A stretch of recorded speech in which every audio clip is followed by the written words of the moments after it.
Hello everybody, my name is JAD-man, and I love to make wearable nerdy things. Today, we're going to be making a Hunk gas mask inspired from the games Resident Evil. First, you can take the template listed in the link below and cut it out so that way you can draw it out onto your foam. Take out my foam and begin drawing the template onto the foam.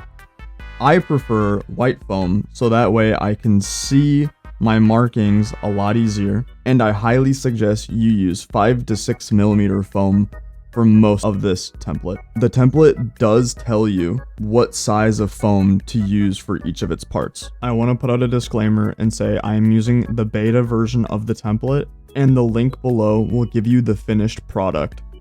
As I'm drawing the template onto my foam, I'm making sure to write down the arrows where I need to cut at an angle. Because if I don't, I'll forget. 100%. For the long rectangle-y bits, I decide to just put them into a corner, so that way it's less cutting for me. Less cutting equals less work, which is big thumbs up for me. Now that I have a majority of the mask drawn out onto my foam, I can start cutting! Isn't that exciting? Do my best to not to accidentally hurt myself, because I don't want to make the mask that realistic, if you get what I'm saying. I try my best to keep my X-Acto knife pointed upwards so that way I'm not making any accidental curved cuts. Cutting circles was the hardest part of this project because you cut them out a lot. Like, a lot. Now that I finally have all my pieces cut out, I draw on any other lines that I need in order to put this all together.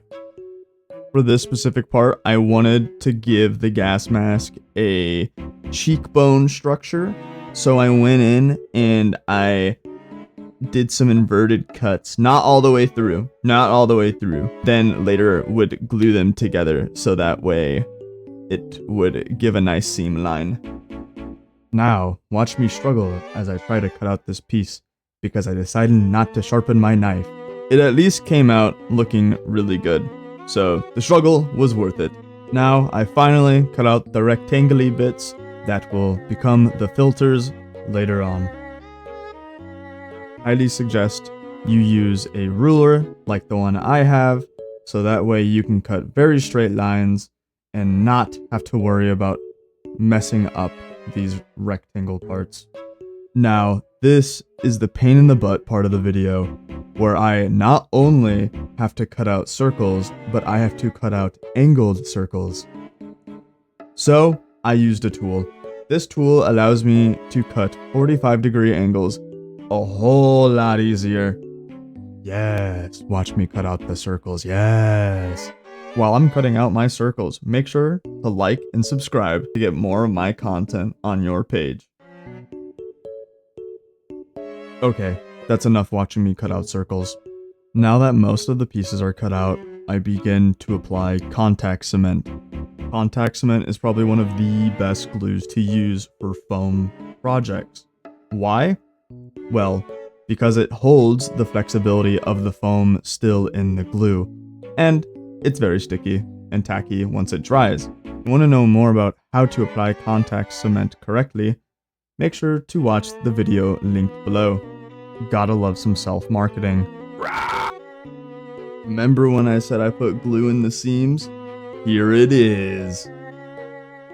Let these two pieces have glue on them, I can finally put them together. These pieces will make the main form of the mask. I still have to glue these two combined pieces together to create the full front of the mask. So that's exactly what I do. Once the glue is done drying, I connect the pieces together to get the full front of the mask. As you can see, the mask is finally taking shape. Now back to cutting more circles. When I said there were a lot of circles, I meant it. This part of the front filter requires a special cut where I cut all the way through, put some glue on the sides, raise it up slightly, and stick it in place, so that way it looks indented and it gives off some extra cool effects. Now I get ready to put the top part of the piece onto the more cylindrical part of the piece to top it off. There is a part of the instructions that says you might have to cut down the rectangle parts, mainly because you can do your angle cuts in so many different ways and get different outcomes. I realized this was the most important piece when cutting out, because if you cut it out slightly wrong, one side might look more lopsided than the other. When I glued this piece into place, I made sure it was glued on the inside of the mask, as shown. I made sure, as always, to line up my edges as close as possible to the surface of the thicker foam. Because I cut the shape out pretty symmetrical, it keeps the shape of the mask also symmetrical, and it looks so freaking good. Now, back to the filters. I just put glue straight onto the filters and just put it in instead of waiting for it to dry. Now, to finish off the front filter, I use this accent piece along the bottom. Now I start to work on the side filter. I use 10mm foam and cut it out at an angle, but I do end up trimming off some of the sides. I had to use my nifty difty hole puncher tool so that way I can get these gas mask holes to look good. I proceed to glue the top to the cylinder part and I put it to the side. I realized I forgot to cut out the chin piece, so I cut it out, glue it, and began putting it onto the gas mask. I cut out the eye frames for the eye holes, and I decided to give it an angle cut, because I thought it would look kind of nice, you know? And it did. I go back to the side filter and begin working on the bottom part. I cut out the nub pieces to glue to the bottom. Now that I glued everything together, I can start piecing everything together for the bottom portion of the filter. I put glue on the actual gas mask and on the filter to be glued together. One thing I will say, I did forget to cut out a piece that I included on the template, so please do not forget this piece if you ever decide to make this. I put glue along the edges of the front of the gas mask so that way I can put on the front filter. Apparently, I didn't record me cutting out the piece for the inside of the front filter. I guess I'm just a little bit silly. Tee. Now it's finally time to put the front filter onto the gas mask. Also, for that black piece on the inside of the gas mask, I did decide to cut out a hole to make it a little bit more breathable, since, you know, I don't want to die due to suffocation. The gas mask is now officially all put together. Yep. Yay, yippee. Now I begin to Dremel some of the edges I want to be curved, and I also Dremel some of the edges so that way it is flat, so you can't see the seam lines. Now that I have the gas mask sanded as much as I want, I'm gonna put it aside and begin working on the top portion, which is the helmet. For the helmet, I use the exact same process that I used for the gas mask. I cut out the template, draw it out on the foam using a marker, then I proceed to cut it out with an X-Acto knife. In order to keep better track of these pieces and how they are put together, I laid them out according to how they're supposed to be put together. I highly suggest you label the front and the back, unlike what I did, which I didn't do at all, and put glue on edges where it needs to be glued. I then proceed to put the earpieces onto the helmet to really give it that look, to make it look like, well, Hunk. I did also realize I completely forgot to record me putting together the dome of the helmet. Biggest thing I can say about the domes, they're the hardest part, but if you take your time putting the pieces together and making sure your glue is evenly coated, it is pretty easy and you got this, I believe.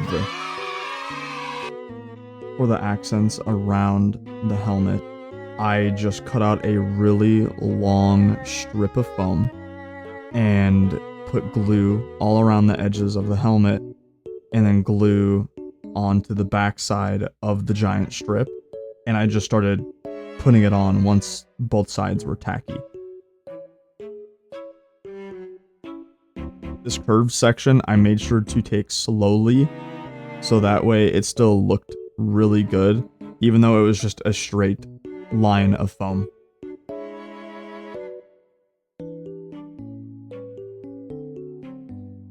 On Hunk's helmet, there are these little bolts all over the helmets, but mainly the 3 on the front is what I was looking at. So I took some brass fasteners, cut off the ends, cut a little hole, little slit, so that way I can insert them with some glue, so that way they stay in place. And they give off that bracket look. Once the helmet is done, I do a little bit of texturing with a balled up piece of tin foil and take it outside to be prepared for painting. I use 3 to 4 layers of Plasti Dip and put a little bit of gray in there to make it an offset black color. While I'm waiting for the paint to dry on the mask, I start on the lenses for the gas mask. I take a clear face shield and one-way red tint and combine the two together. I use a card to carefully get out any sort of air bubbles and make the lenses look super clean. I proceed to cut off any amount of excess material from the lenses, and then boom, there's the red lenses. I take the lenses outside and use a transparent black airbrush paint to go around them to give a faded black look. I put contact cement along the edges of the lenses and around the edges of the inside of the gas mask, so that way they can be glued in place. That is the helmet fully completed. So let's do an edit. Leon Kennedy. We finally meet.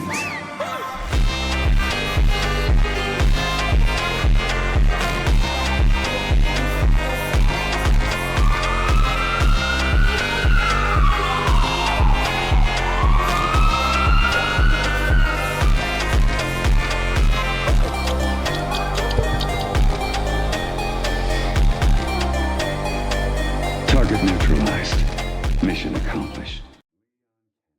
Thank you so much for watching towards the end of the video. You have no idea how much I appreciate it. I put a lot of effort and a lot of hard work into making all these things. So please feel free to like and subscribe down below. And please check out my other social medias. So if you don't want to make the helmet, I can make it for you on my website, linked down below. God bless. Have an amazing rest of your day.